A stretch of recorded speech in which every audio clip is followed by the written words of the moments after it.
Tahu nggak teman-teman, P3K paruh waktu ini ya akan diberikan NIP atau nomor induk P3K ya. Ini ya pegawai ASN ini ya.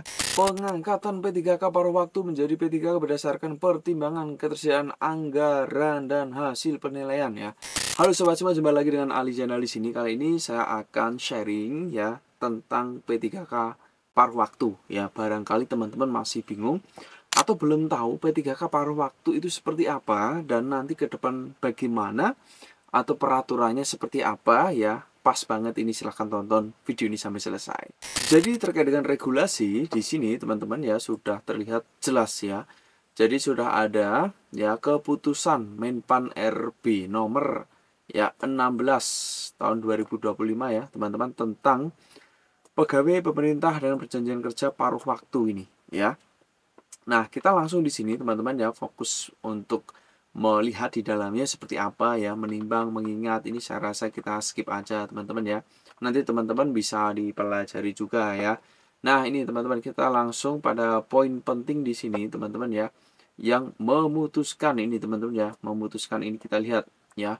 Menetapkan keputusan ini dan pertama, nah, pegawai pemerintah. Nah, yang pertama ini ya kita lihat teman-teman ya. Pegawai pemerintah dengan perjanjian kerja paruh waktu adalah ASN ya, pegawai aparatur sipil negara yang diangkat berdasarkan perjanjian kerja dan diberikan upah sesuai dengan ketersediaan anggaran instansi pemerintah. Ya, ini poin kuncinya, sesuai dengan ketersediaan anggaran instansi pemerintah. Ya, jadi kalau anggarannya tidak tersedia, ya mau bagaimana gitu ya. Dan seterusnya kita lihat lagi yang kedua di sini. Pengadaan P3K paruh waktu dilaksanakan dalam rangka. Nah, ini kenapa ada P3K paruh waktu yang kemarin juga sempat rame ya, teman-teman ya. Jadi untuk menyelesaikan penataan pegawai non ASN kan sekarang banyak sekali ya, teman-teman ya, yang belum ASN ya, non ASN-nya ya. Jadi ini salah satu cara pemerintah ya untuk menyelamatkan lah secara kepegawaiannya ya. Lalu pemenuhan kebutuhan ASN di lingkungan instansi pemerintah ya. Jadi kalau berdasarkan data memang masih ada ya di instansi pemerintah yang membutuhkan ya ASN, memperjelas status ya non ASN untuk mengisi jabatan dan peningkatan kualitas pelayanan publik. Nah, ini ya untuk mendukung kelancaran ya, ini memang sangat tepat sekali teman-teman ya untuk peningkatan kualitas ya. Kualitas pelayanan publik, bagaimana mau meningkat pelayanannya kalau setiap yang melayani itu ternyata secara kesejahteraan masih jauh ya, pasti pelayanan akan tidak maksimal, kurang maksimal ya. Setuju dia teman-teman ya. Kalau teman-teman setuju atau tidak setuju, jawab di komen ya, silahkan ya gitu ya. Nah, kita lihat lagi di sini teman-teman ya untuk poin berikutnya, pengadaan P3K paruh waktu ini kebutuhannya apa saja. Nah, ini teman-teman harus tahu nih, ada guru dan tendik, tenaga kesehatan, teknis, ya pengelolaan umum, yang lain operasional, ya. Ini ada ini, saya di A sampai G. Nah, yang berikut ini pengadaan P3K paruh waktu. Nah, ini dilakukan teman-teman ya. Pengadaan P3K paruh waktu dilakukan berdasarkan hasil seleksi ASN 2024. Nah, kalau teman-teman kemarin ya seleksi ASN di 2024 ya artinya teman-teman juga mendapat atau berpeluang ya bila mana teman-teman belum lolos atau belum masuk di P3K ya yang di tahun 2024 itu. Nah, yang berikut teman-teman ya, pengadaan P3K paruh waktu ini dilaksanakan bagi pegawai non ASN ya yang terdata ya. Nah, di BKN dengan ketentuan ini telah mengikuti CPNS tahun anggaran 2024 namun tidak lulus dan mengikuti seluruh tahapan seleksi P3K anggaran 2024 namun tidak mengisi lowongan kebutuhan. Jadi ini penting teman-teman. Ini sekaligus menjawab kalau ada teman-teman kemarin yang ternyata melakukan spekulasi ya. Ah, saya mau daftar CPNS saja ah. Ya, karena kayaknya P3K tidak jelas ya. Dan ternyata teman-teman tidak lolos, belum lolos ya. Jadi ada kesempatan nanti akan P3K paruh waktu itu. Nah, itu yang pertama. Dan yang kedua, kalau teman-teman di sini berdasarkan data ini ya, sudah mengikuti seleksi tahapan ya P3K tahun anggaran 2024 ya. Seluruh tahapan ya, poinnya ya, seluruh tahapan.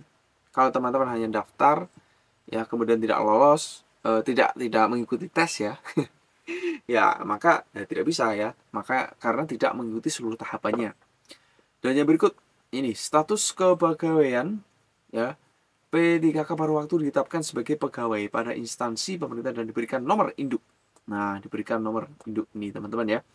Ya ada NIP-nya nanti ya, seperti ASN begitu. Nah, pengadaan P3K ini dilaksanakan dengan tahapan ini. Ini tahapannya ya.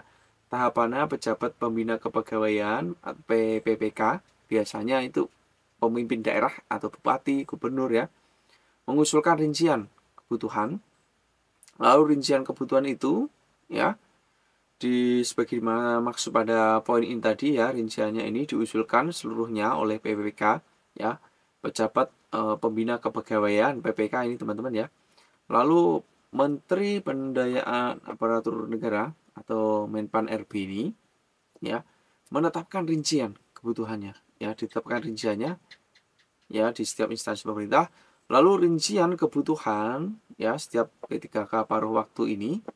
Lanjut rincian kebutuhan P3K paruh waktu ini ya, terdiri dari kebutuhan jumlah, jenis jabatan, dan kualifikasi pendidikan ya, penempatan ini.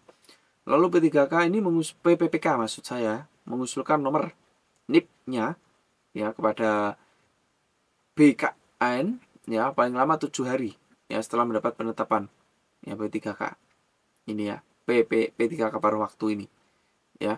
Nah, yang berikut ini Kepala BKN menetapkan nomor induk. Nah, setelah diusul ini akan ditetapkan nomor induknya ya.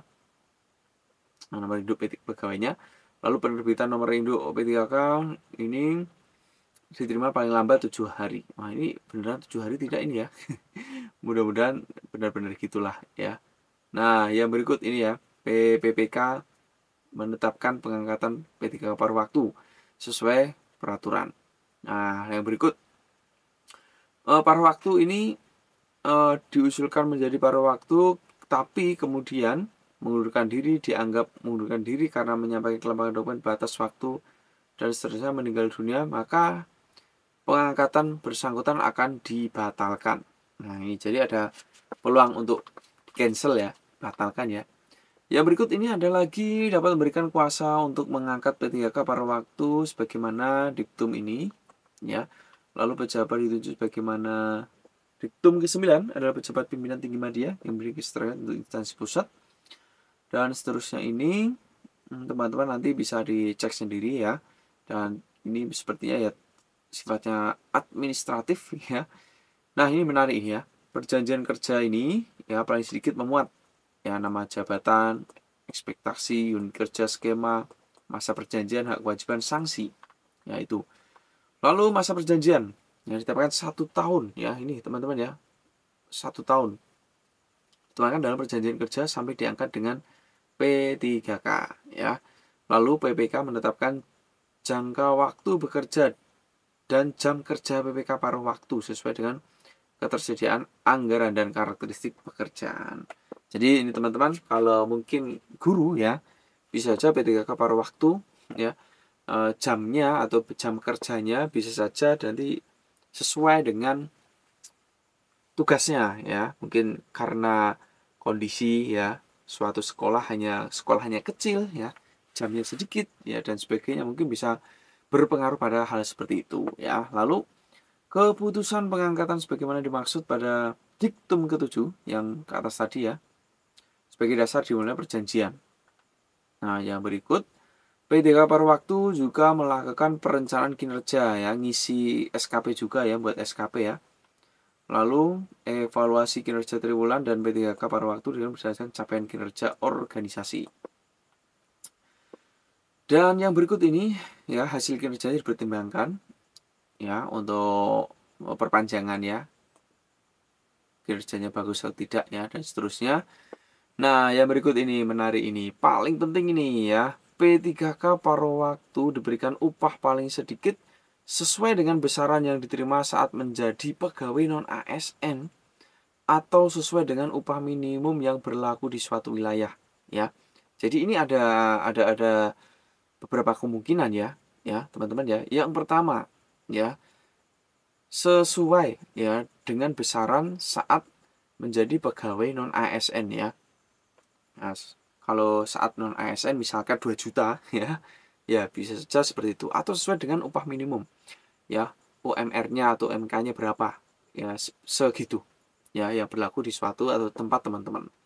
Ya, yang berikut, sumber pendanaan berasal dari belanja pegawai sesuai dengan ketentuan peraturan perundangan ya. Lalu P3K paruh waktu mendapatkan upah dan fasilitas lain ya. Dan P3K paruh waktu ini terkait dengan kepatuhan ya, dan ini tentu ya netralitas dan sebagainya ya. Nah, yang berikut lagi disiplin paruh waktu sesuai dengan ASN ya, yang berlaku di ASN juga P3K paruh waktu ini juga sama ya. Nah, yang berikut P3K paruh waktu ini bisa dilakukan pemberhentian teman-teman ya. Ya, P3K paruh waktu bisa dilakukan pemberhentian sebagai berikut. Diangkat P3K atau CPNS, mengundurkan diri, meninggal, melakukan penyelewengan, ya mencapai batas usia pensiun, terdampak perampingan. Nah, ini ya. Jadi kayaknya sama saja ya. Kalau ini perampingan ini kalau bisa saja tetap terjadi ini ya. Ini poin yang menurut saya bahaya juga ini ya. Tidak cakap jasmani rohani ya, tidak berkinerja, melakukan pelanggaran disiplin tingkat berat, dipidana ya, menjadi anggota pengurus parpol ya, ini bisa dihentikan ya. Dalam hal P3K paruh waktu mengajukan pindah instansi, nah ini ya, P3K paruh waktu mengajukan pindah instansi yang bersangkutan dinyatakan mengundurkan diri. Ini kejam ini ya teman-teman ya. Wah, ini coba ini diberlakukan juga untuk P3K yang full ya, atau PNS ya, CPNS ya, kayak ini bakal rame ya, menggembarkan dunia per ASN-an kayaknya ya. Yang berikut ini dalam hal terjadi perubahan organisasi pemerintah P3K paruh waktu yang kompetensinya masih dibutuhkan dan perjanjian kerja bersama belum berakhir, maka akan dipindahkan di unit yang membutuhkan. Ya, ini ya. Pengangkatan P3K paruh waktu menjadi P3K berdasarkan pertimbangan ketersediaan anggaran dan hasil penilaian ya. Jadi kalau daerah-daerah tidak ada anggaran ya bisa saja P3K paruh waktu ini tidak dilaksanakan ya, atau tidak ada. Sekali lagi ini ya memang kebijakan daerah juga sangat berpengaruh ya. Dan yang berikut ini pengangkatan bagaimana ini mengusulkan tadi ya, pengangkatannya prosesnya tadi ya. Nah, ini tertanda 13 Januari ya, ditandai oleh Menpan RB sendiri ini. Jadi seperti itulah teman-teman ya terkait dengan P3K paruh waktu. Semoga teman-teman bisa tercerahkan ya dari video ini. Kalau bermanfaat jangan lupa di-share, subscribe juga ya di channel ini biar nggak ketinggalan update-update terbaru. Dan kalau teman-teman ada pendapat lain terkait P3K paruh waktu ini silahkan tulis di komen juga ya. Bisa saling diskusi juga di bawah ya. Sampai jumpa di video berikutnya.